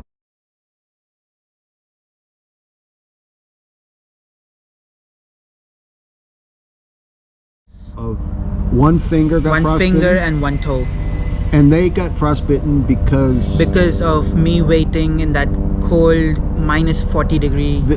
There's no reason the rest of your fingers and toes weren't frostbitten. No, because Same glove covering all. Yeah, same gloves. But everything. one didn't have enough circulation. One extremity. Yeah, it's just basically Wow. because I don't know, I was trying to keep my hands moving, feet moving, but it's just like something might have happened, I don't know. And yeah, it just happened to be cold, and it was literally the start of the climb. And I was like, okay, I was, because these things were going inside my mind, like I know there is frostbites that might happen to me because my finger is numb now. I cannot feel my toe. And I was telling him, and he was like, his stomach was paining, and he was like, just keep moving your toes, just keep moving your toes. And I was like, okay. And after an hour, I had another climbing guide. His name was Dorje Dai.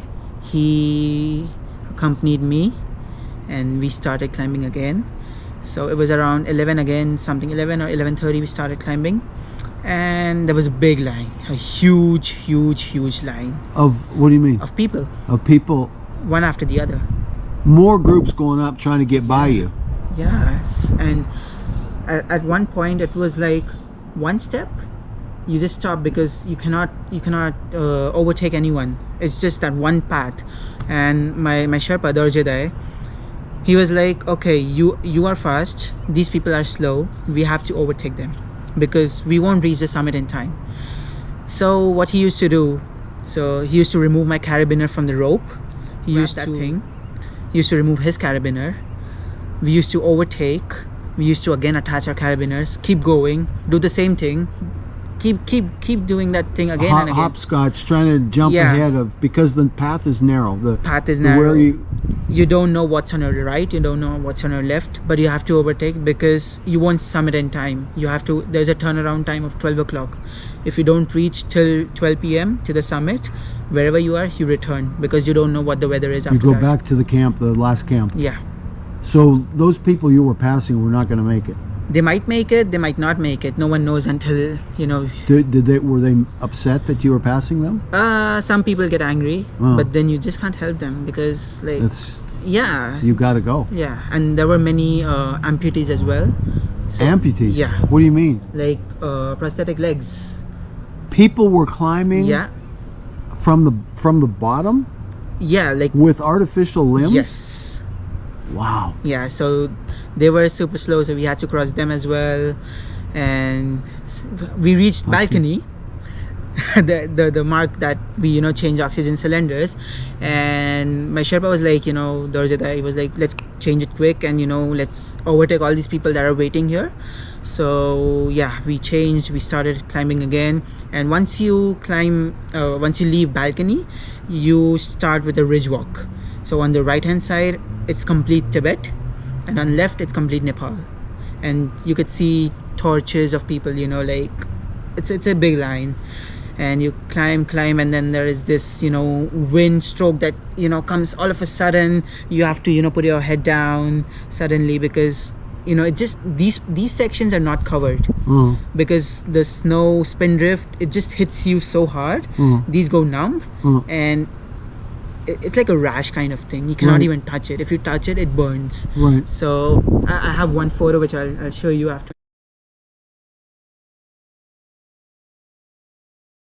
Words of me, you will say, who is this guy? Because that is Not me, recognizable. but you just cannot recognize me. Your finger and your toe, do they do amputations on the trek? Oh no, That's Once- all. That's all when that's you all get in- back. in- So you've got to live with the pain, or you go turn around and go it's not back. it's not painful. It's not painful. It's painless because those are numb parts of your body. So if you lose all the numbness, if you have numbness across your feet, you can't stand up. Yeah, I cannot stand properly on my toe. I mean, I cannot place my feet completely. So you have frostbite in one toe, Right toe, right finger. but It never spread, never went into any of the other. No, it was never Nothing. amputated. And you got to the top. Yeah, so now the section where I was like about to give up, like literally about to give up.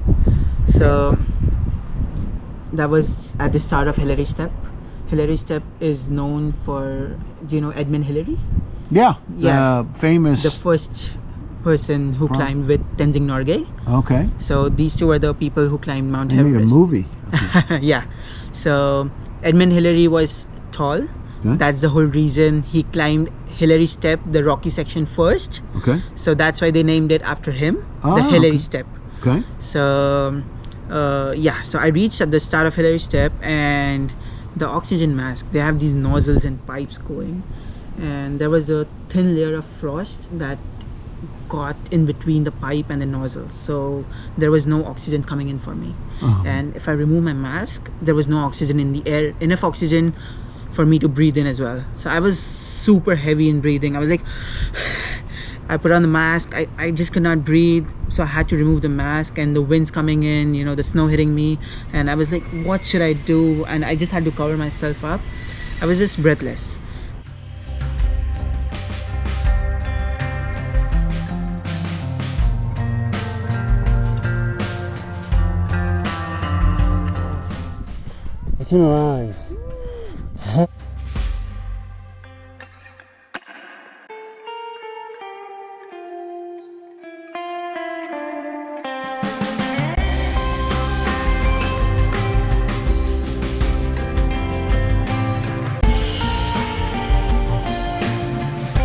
And the Dorjidai, he was like, just wait, let other people pass. And he removed my mask. He had an extra mask luckily in his bag. Wow. So he removed the extra mask, he attached the whole pipes and stuff with it, and then I could breathe properly, and I was so grateful for that.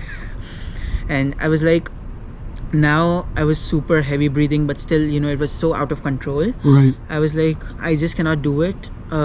There's a long line at the Hillary Step, my fingers are numb, I just want to give up. I was like, let's go back, I want to give up.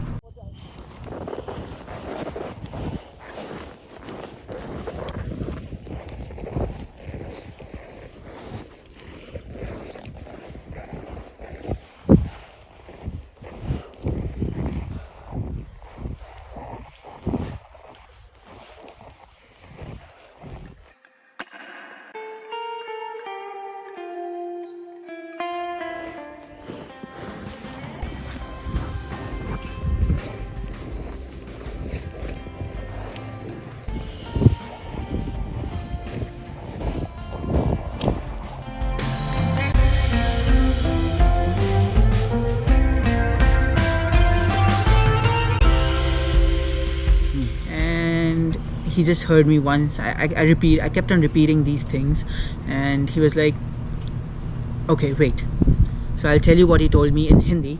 Okay. So he was like, दाई यहाँ से आगे जाओगे तो बस 200 metre रह गया, यहाँ से आगे जाओगे तो बहुत regret करोगे, which meant that, you know, it's just 200 meters from here. Okay. If you turn around, this will be your biggest regret in your life. Wow. And then he was like, just drink water for 5 minutes, take rest, and then decide if you want to go up or no. Did you feel panicky? Panicky, I was like, kind of, because I could see the long queue, and I knew that, you know, I had this thing. I didn't knew at that time whether it's a frostbite or just numbness. Right. It was numb, and I was super scared of these. But then I was How like, about the breathing? Did that cause you to say, after 5-10 minutes, it got into control, and Okay. so he also, you know, turned on a bit of extra oxygen Okay. for me. So I was getting good amount of oxygen now, and Okay. it got, like, you know, I controlled my breathing as well. you are Hindu, Yeah. so by religion, what happened spiritually on the journey that you could only attribute it to close calls with death, either seeing death or thinking you might experience it, or physical calamity or breathing issues? What did it do to you from a spiritual perspective? So I just, you know, like, so when I saw the 2015 dead body that is at the Hillary Step since 2015, I was not at all scared. I was like, at that point I was just thinking of myself, Hmm. because I knew that I had to return safely. That's a body that has been there for a long time. You cannot do anything. I know people get scared by looking, dead bodies and stuff, but I was like, it's a part of life. Let's just move on and think about that later, maybe. And that's how I went. And after that, like, my perspective changed. When I think about things like that, or even see in documentaries people dying, I'm like, they chose to be there. And they chose to be there. Yeah, I mean, it's like, that's what is life. If God wants you to be somewhere, that's where you will be. You cannot help that.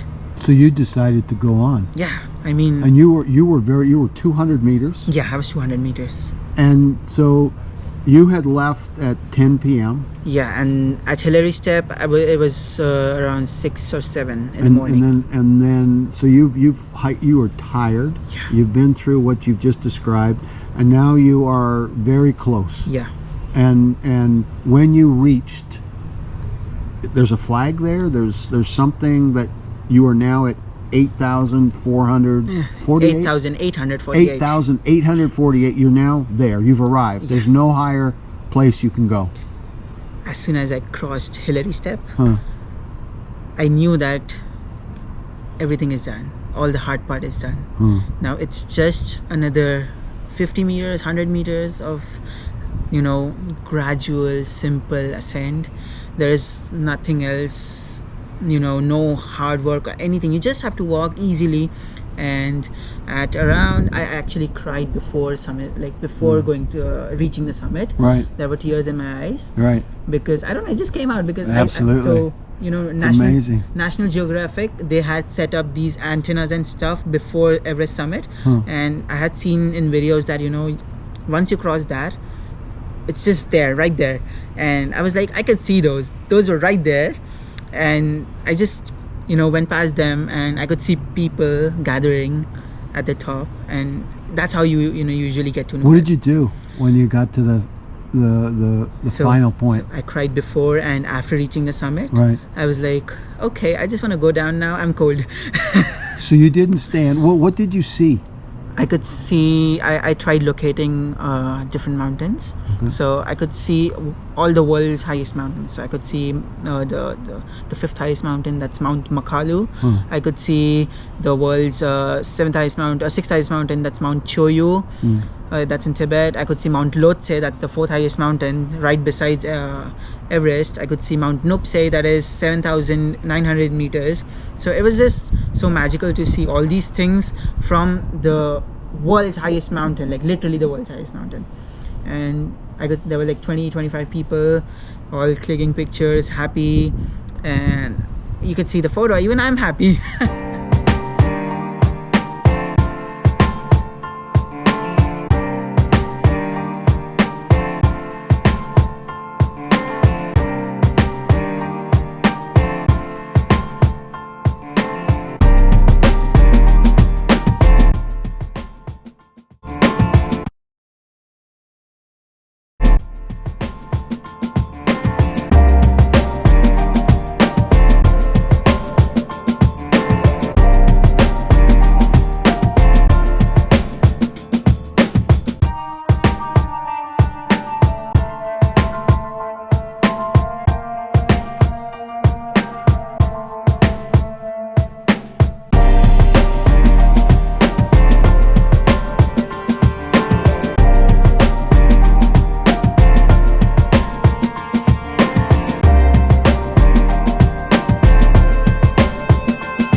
I'm a Christian, and my faith is there's one true living God. Yeah.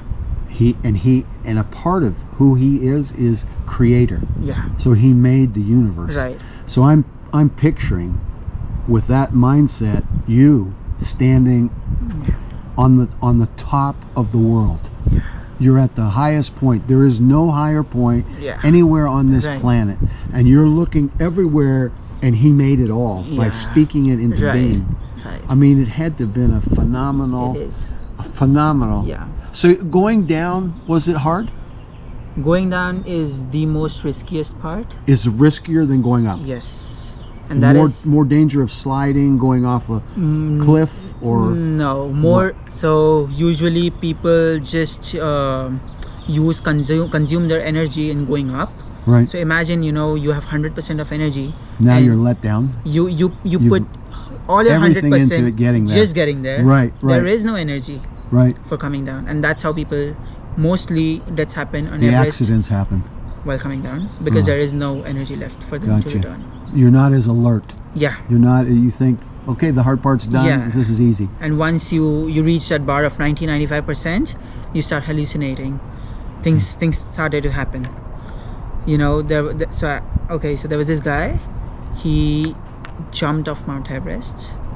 When you were there, I did not see it, but after a day or two, just because he was hallucinating. he killed himself. Yeah. Wow. Right in front of his Sherpa, and his Sherpa was in the hospital besides my friend. His all 10 fingers were frostbitten. Probably they have to amputate all his fingers.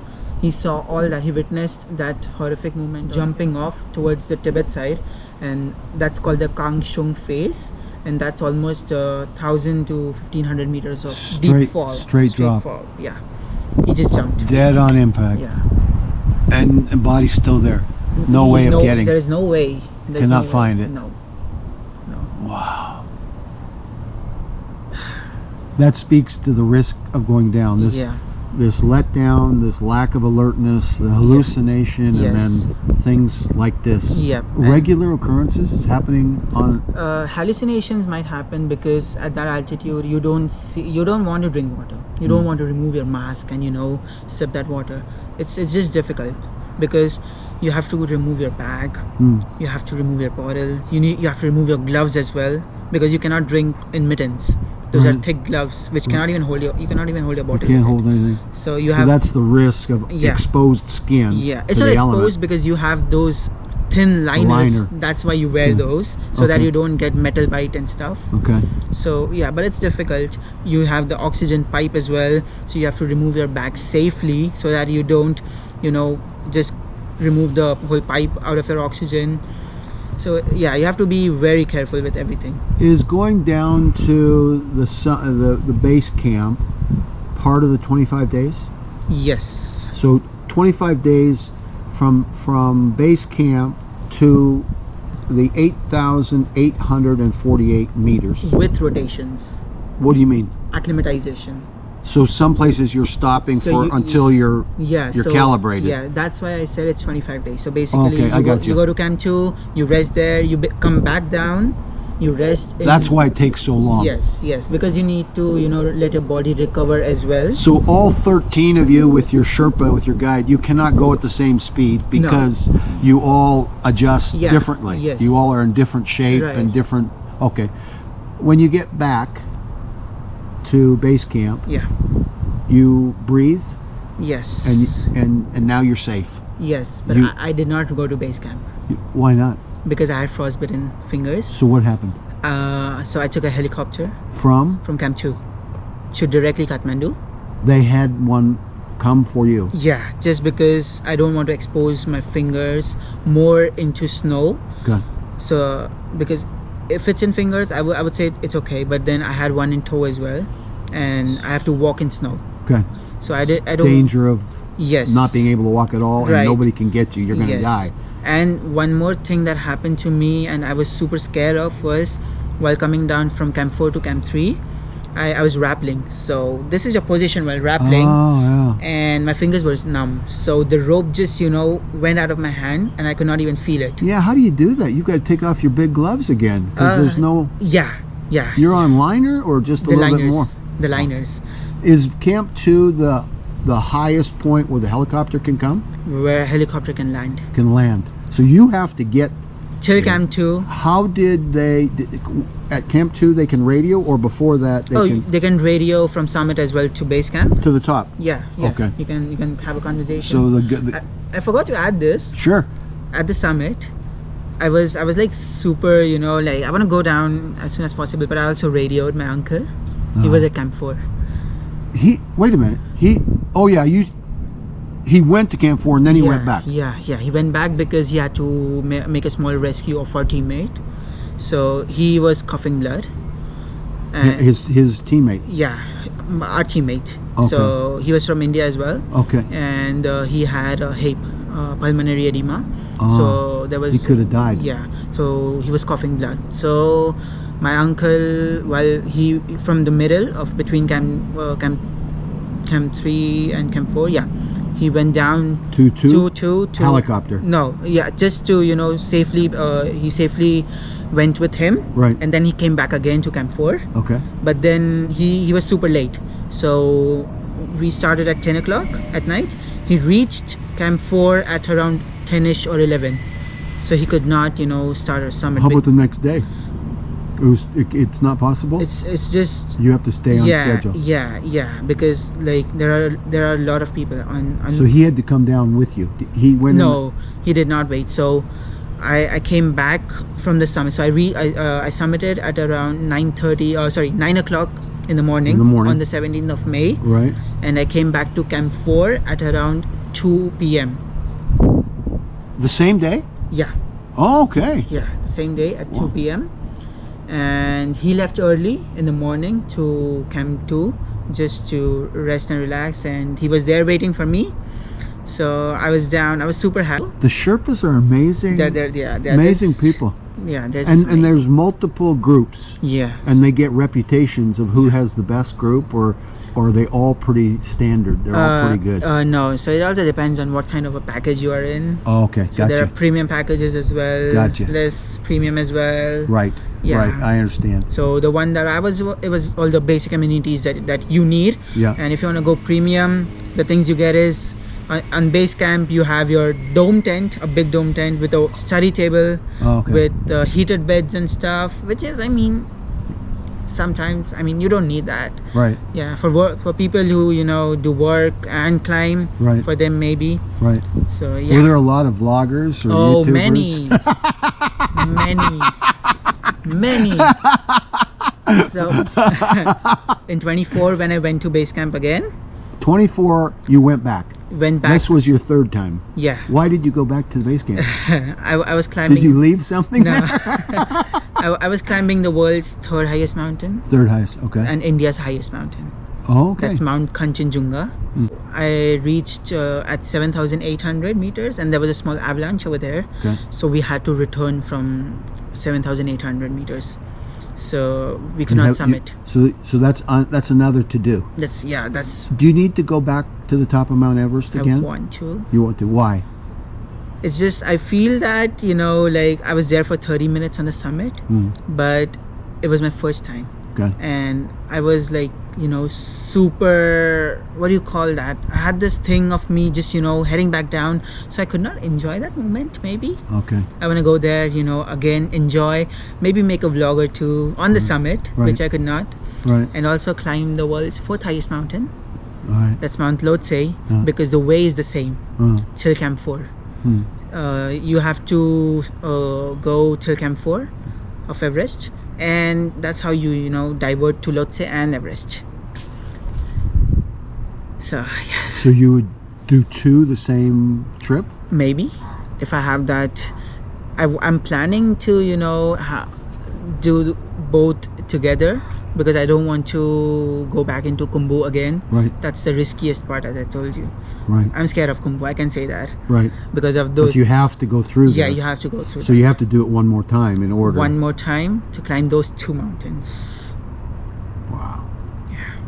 What else would you say about your journey before we wrap this up? Anything else come to mind? It's an amazing story. Mithil, it's so inspirational, and he tells it with passion and with ease and with gifting of a good storyteller. I mean, you're really an impressive guy. Thank you. And you have a bright, long future. Somebody may be going to watch this, or you're going to know somebody. Maybe they've got a National Geographic kind of thing, company, Discovery Channel, something, and they want to sponsor him.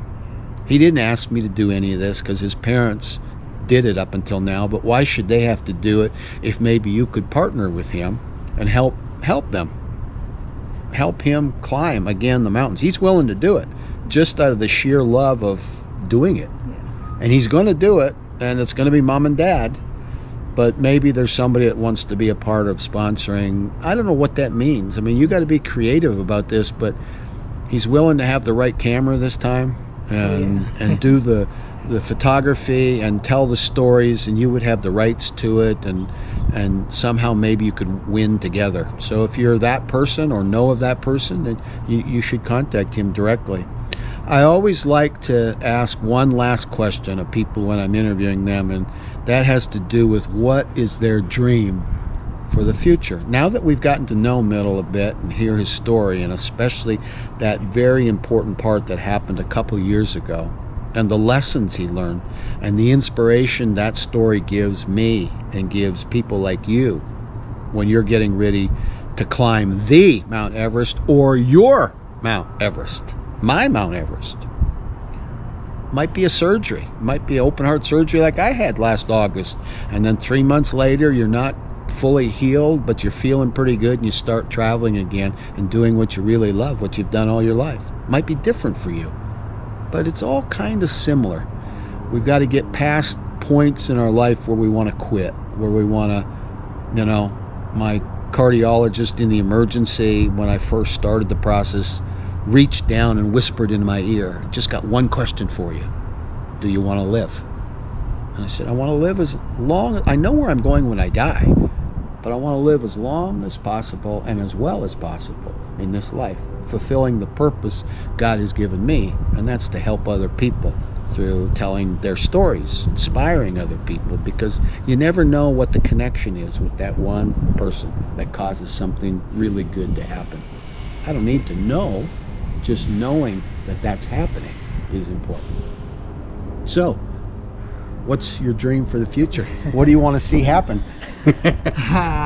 So mountaineering is just my passion, Right. and I love doing it, and I will love doing it further. Like, I will never stop climbing mountains, because there are like so many mountains to climb.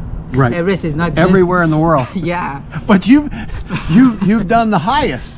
there are 9 other mountains which are left for me to climb. More treacherous or more difficult? More difficult than Everest. I would say Everest is one of the easiest. The highest, but one of the easier of the Yes. big ones. I would say this. Once, I went to Kanchenjunga last year in 2024. I saw the difference. What Everest is just a commercial mountain where there are people, you just follow other people. Kanchenjunga is a mountain. There were 50 people last year with me, just 50. Climbing alone. There is no one ahead of you, no one behind of you. On that whole mountain, you cannot see anyone. It's dangerous, it's scary. It just, makes you realize that, this is what real climbing is. Everest is not. Less. There's no oxygen tanks There are, at the top yeah, waiting for you. yeah. There's no pre-rope line, maybe. There is, Okay. but it's like on Kanchenjunga sometimes what you have to do is, when we were there last year, people were fixing ropes while we were behind them. Wow. So it's just different. More rugged. Yeah. More or less traveled. Yeah. On Everest they don't do that, because there are thousands of lives over there. Thousands of lives. On this mountain, people are experienced. Okay. There are on Everest there are many climbers who are not experienced. Okay. They just come just to reach the summit. Okay. Some people have 5 Sherpas with them. Some people have 6 Sherpas with them. One person, One 5 person. guides. Yes. 5 local, well-trained, well-conditioned Right, to right. handle different aspects. To handle that single person who has not climbed in his life, and he just started with Everest just because Everest has that name and height, the highest peak. But once you climb some other mountain, you get to know what real climbing is. You see this as part of your dream. Your dad is a steel trader. Your mom is a commercial artist. Yes. Do you have aspirations in both of these areas, and in terms of the business, to help you with fuel your passion and your dream, and whatever sponsors decide to do along the way to bring it all together as a nice package for you? Well, where do you see the business aspect? Business, I mean, so my whole goal for my career is basically fine arts, graphic designing, and like getting into any designing field I can, because I just love designing. As my mother, she is into, she does handworks and stuff. But the steel, my father Steel said, business? I'm like, I've never shown interest in that, I would say. But you're an only child. Yeah. You're an amazing only child. Right. I don't know many only children as balanced as you are. Yeah. That's amazing parenting. But I would actually love to get to know his business, how it works, because Sure. I've been hearing all the terminologies that he speaks, and he has to go for 2-3 days out of Mumbai and do tradings and deals and stuff. So I would also like to go once a while with him and Sure. learn these things. Why not? I bet he would love yeah, that. yeah. I bet he would love for you to look. It may not be, but it might be, and you Yeah. won't know unless you try a Right. little bit. That's Walk true. in his shoes, and Yeah. know it's going to inspire you. It's going to give you another dimension to everything you do. Yeah. Thank you. Thank you What a for delight! having me. What a delight! What a delight to meet this guy just in passing. To know that there's an amazing story, and he came all the way from Mumbai, India, to go to school here, study fine arts. We got to meet and got to make this video. I hope you enjoyed it. I'm going to put his contact information in there. I'm going to share this link specifically with a few of you, because I know a few of you may have particular interest in some of the things we talked about. I'm here for a couple more weeks. On June 9th, my plan is to go back to Asia and begin 3+ months of Southeast Asia travel, starting a month in Vietnam. It will be my 118th country and my first time in Vietnam. And I'm looking forward to focusing that series on being and doing local. Somebody new to a new country like I will be, and being able to share that with people that may find that inspirational and helpful to their own decision about going and visiting. You know why I'm going to Vietnam? Because of a few very good, newish Vietnamese friends I met here in Vancouver a few years ago. They kept talking about their home country, making it very interesting, very appealing, warm-hearted, caring people. I want to go experience that firsthand. And then there will be 5 or 6 other Asian countries before coming back end of September. If you have time, I hope you join me here. I'll make the videos, you do the watching, okay? Thank you for watching. See you in the next video. Bye-bye.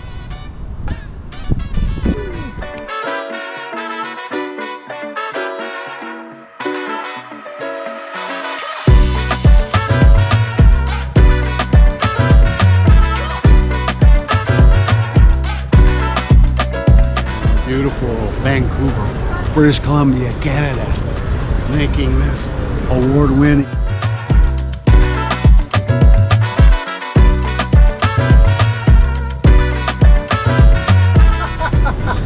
You put that thing on your wrist. My brother wants me parasail.